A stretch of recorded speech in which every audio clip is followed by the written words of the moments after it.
আমি শখের বসে রিমোট কন্ট্রোল প্লেনের কাজ শুরু করি।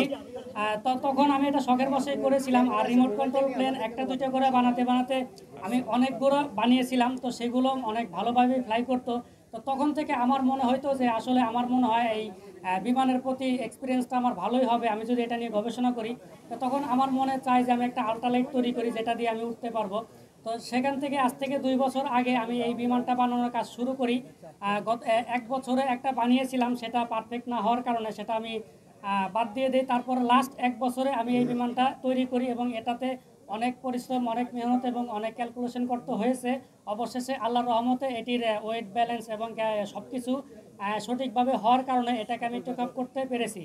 আর বিশেষ করে এটাকে আমি কখনোই বেশি উপরে ওঠানোর চেষ্টা করিনি, সেটা আমার সেফটির জন্য মিনিমাম 40-50 ফিট উঠিয়েছি, যেটা অনেক সুন্দরভাবে আমি ব্যালেন্স এবং টেক অফ এবং ল্যান্ডিং করি আপনাদেরকে দেখিয়েছি। আচ্ছা জুলাস, আরেকটা প্রশ্ন, সেটা হচ্ছে যে এর আগে যখন আমরা আসলাম, এর আগে ফ্লাইটে যখন হলো, তখন কিন্তু জুলাসকে ওইভাবে কেউ চিনতো না, তাই না? তারপরে কিন্তু গণমাধ্যমে বিভিন্ন মিডিয়াতে নিউজ হওয়ার পরে জুলাস কিন্তু এখন সারা বিশ্বে কিন্তু জুলাসকে চিনে। তো এখন তোমার অনুভূতিটা কি? বলো, মিডিয়ারে কৃতজ্ঞতা দাও। তো আমি দীর্ঘ 4 বছর পরিশ্রম করেছি, তখন কেউই আমাকে চিনতো না। তো এখন আল্লাহর রহমতে সবাই আমাকে চিনে। এর পিছনে মেহনত আছে সবচেয়ে বেশি মিডিয়ার, যারা আমার এই খবরটি সবার মাধ্যমে প্রচার করেছে।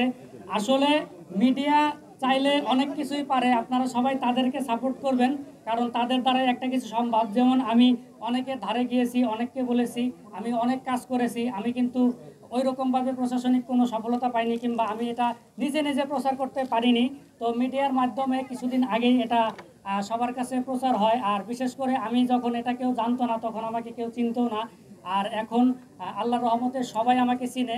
তো এই যে পরিবর্তনটা, এটা আমার জন্য অবশ্যই সৌভাগ্য বয়ে নিয়ে এসেছে। আর এর জন্য যারা যারা এর পিছনে আছেন তাদের সবাইকে আমার অন্তর থেকে ধন্যবাদ এবং শুভেচ্ছা।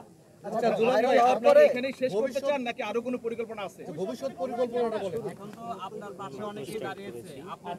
আমি এটা কেবলমাত্র শুরু করেছি, তবে আমার শুরুর উদ্দেশ্যটা হচ্ছে গবেষণা করা, জ্ঞান অর্জন করা, ভালো কিছু তৈরি করা।